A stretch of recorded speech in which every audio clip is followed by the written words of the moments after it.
Le blanchissement de la peau ne recule pas en Afrique. Selon les pays, les produits éclaircissants sont parfois interdits de fabrication et de commercialisation. Alors que le Rwanda a lancé récemment une opération de répression contre les produits éclaircissants, au Sénégal, la vente de ces produits n'est pas illégale. Selon une étude de l'OMS, 25% des Sénégalaises utilisent de manière régulière des produits éclaircissants pour la peau. Au Ghana, des pilules pour accoucher dès un bébé clair de peau. J'ai rencontré Aminata, le prénom a été modifié, élève d'infirmière âgée de 24 ans qui utilise des produits éclaircissants depuis 5 ans. De teint clair, Aminata a les articulations des doigts de la main et des pieds beaucoup plus sombres, comme c'est le cas de plusieurs femmes à Dakar. J'ai commencé pour faire comme les copines de lycée. Leur teint me plaisait et je voulais avoir le même. Certaines amies m'encourageaient à m'éclaircir le teint en me disant que c'était joli, mais mes parents et mon petit ami n'étaient pas d'accord, explique la jeune femme, qui avoue qu'elle ne connaissait pas les risques liés aux crèmes dépigmentantes à l'époque. Et malgré les mises en garde de ses parents et de son petit ami, elle s'entêtait et continuait d'utiliser ces produits. Naomi Campbell pour une version africaine de Vogue. Diantra Forest, albinos égérie d'une grande marque de plus, elle n'avait pas encore obtenu le teint qu'elle souhaitait, car elle n'avait pas les moyens de s'acheter des produits coûteux, plus efficaces. Selon elle, il y a des produits à 50 000 francs. Communauté financière africaine, 86,5 $ US, ou 75 129,7 $ US, que je ne peux pas acheter, car je suis élève.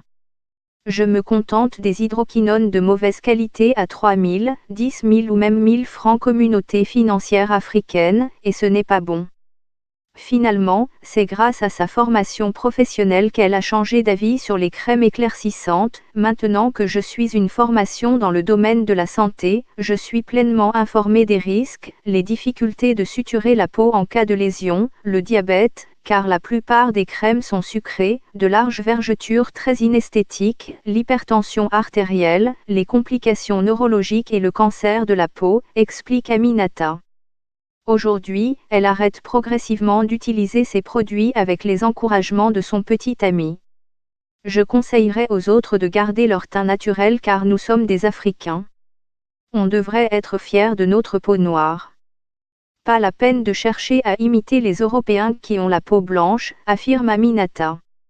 Omar Victor Diop revisite l'histoire du peuple noir. La civilisation noire exposée à Dakar. Le Rwanda a commencé l'année 2019 par une opération de répression contre les produits éclaircissants. Début janvier, les policiers ont retiré des magasins crèmes et autres savons, dans plusieurs parties du pays.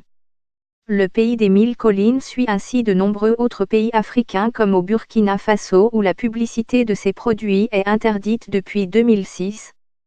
La raison de ces interdictions est que les produits éclaircissants sont dangereux à cause des éléments qu'ils contiennent tels que le mercure et ses dérivés, l'hydroquinone ou les corticoïdes.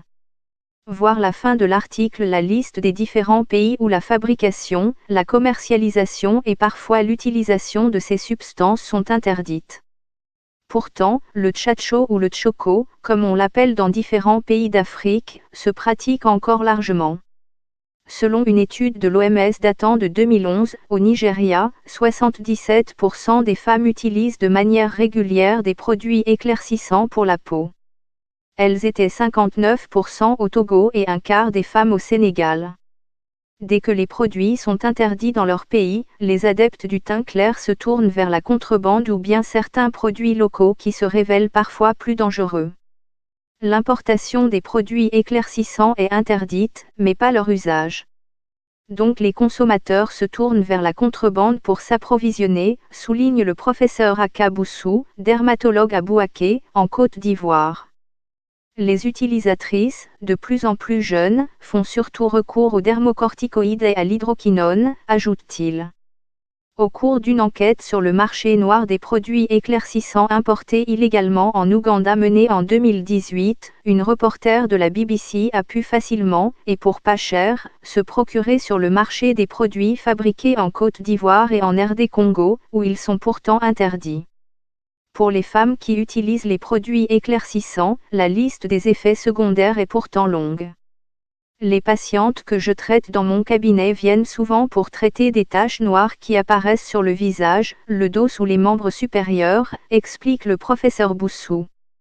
Les effets peuvent être moins directs mais tout aussi néfastes. Le mercure, un des agents éclaircissants contenus dans les savons, les crèmes et autres produits cosmétiques, se retrouve dans les eaux usées après que les utilisateurs prennent leur bain. Il pénètre ensuite dans la chaîne alimentaire et est avalé par les poissons. Les femmes enceintes qui consomment ces poissons transfèrent du mercure à leur enfant, ce qui peut se traduire par l'apparition de retards de croissance chez les nourrissons, selon l'OMS. Au Ghana, la mode est de faire d'ingérer des pilules éclaircissantes pendant la grossesse, afin que l'enfant naisse plus clair.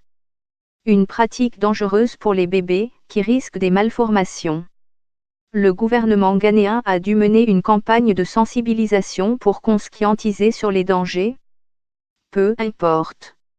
Le kessal, le terme wolof pour désigner le fait se blanchir la peau, au Sénégal n'est pas près de disparaître. On recourt au savon, aux crèmes et, pour celles qui en ont les moyens, aux gélules kératolytiques ou aux injections de glutathione. En Inde, en Chine, dans le monde arabe et en Afrique, avoir une peau claire est synonyme de beauté, de séduction et de richesse. Ce phénomène que l'on appelle le colorisme a la vie dure dans tout le monde noir. Plus on est pâle, mieux c'est. Et les critiques ou moqueries viennent le plus souvent d'autres personnes elles-mêmes de couleur noire. Vous êtes noir, on vous moque, vous vous décapez la peau, on vous critique aussi, une hypocrisie que dénonçait la chanteuse de dancehall jamaïcaine Spice, fin 2018, dans son clip Black Hypocrisy. Elles se font passer pour des noirs, les femmes blanches pointées du doigt, quant à elles, nient toute forme de tromperie et disent simplement recourir au bronzage. Liste des pays qui autorisent / interdisent les produits éclaircissants.